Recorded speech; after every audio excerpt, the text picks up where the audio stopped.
And what's going to be taking place? Matthew 24:21, it says, "For then shall be great tribulation, such as was not since the beginning of the world to this time, no, nor shall ever be. And except those days should be shortened, there should be no flesh be saved. But for the elect's sake, those days shall be shortened." The great tribulation, a time of trouble. The wrath of God being poured out upon the children of disobedience.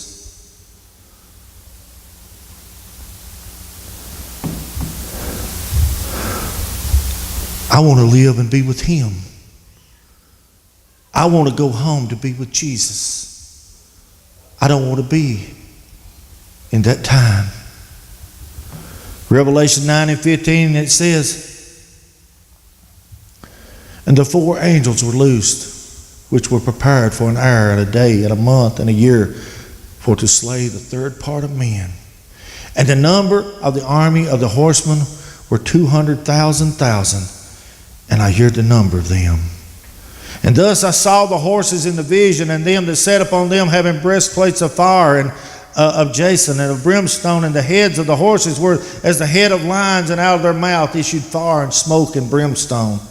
And by these 3 was the third part of men killed, by the fire and by the smoke and by the brimstone that issued out of their mouths. For their power is in their mouth and in their tails, for their tails were like unto serpents, and their heads, and with them they do hurt. And the rest of the men which were not killed by these plagues, yet repented not of the works of their hands, that they should not worship devils and idols of gold and silver and brass and stone and of wood, which neither can see nor hear nor talk. Neither repented they of their murders, and nor their sorceries, nor their fornication, nor of their thefts." What a time it's going to be. But they repented not. Think about it.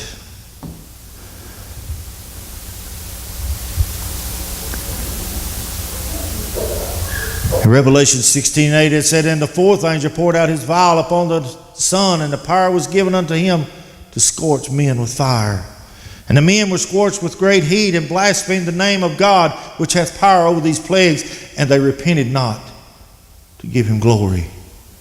And the 5th angel poured out his vial upon the seat of the beast, and his kingdom was full of darkness, and they gnawed their tongues for pain, and blasphemed the God of heaven because of their pain and of their sores, and repented not of their deeds." What a time. We need to be ready now. We need to go when that call is made. We don't need to look to man, but we need to look to God. Are we ready? Are we doing all that we can do? Are we wetting our pillow of the night for those that are lost and dying? Are we crying out? It's been a few days since I wet a pillow. You see, I preach to myself. Yes, there are times that we wet the pillows. But there are times that we allow the things of this world to catch us caught up in the cares of this world and our daily lives, to where we no longer seek God with our whole heart the way that we should. I'm talking about Gary, not nobody here. That's between you and God. I'm preaching to me now.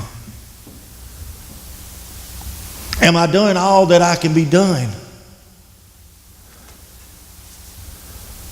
If I were to stand before him this very second, would he have somewhat against me?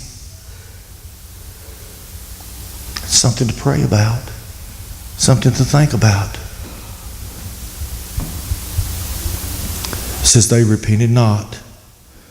Things that are taking place. Sister Lona, if you'll come up. My heart's been stirred today with the things that we've been speaking and the things that are taking place. And as Chris was preaching about the departure this morning and the different things.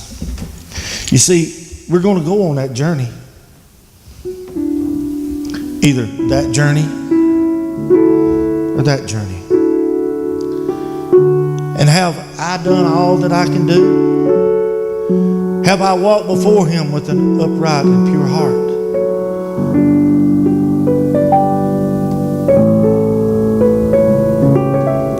You see, I'm going to stand before Him one day.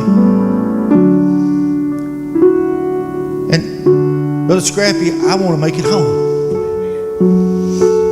And Lord, I ask you tonight to forgive me for those things that I've failed in.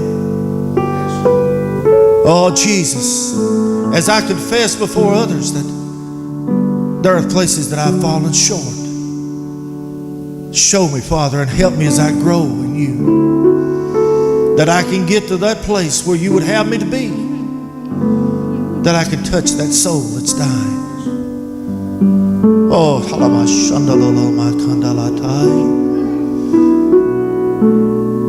that's for me.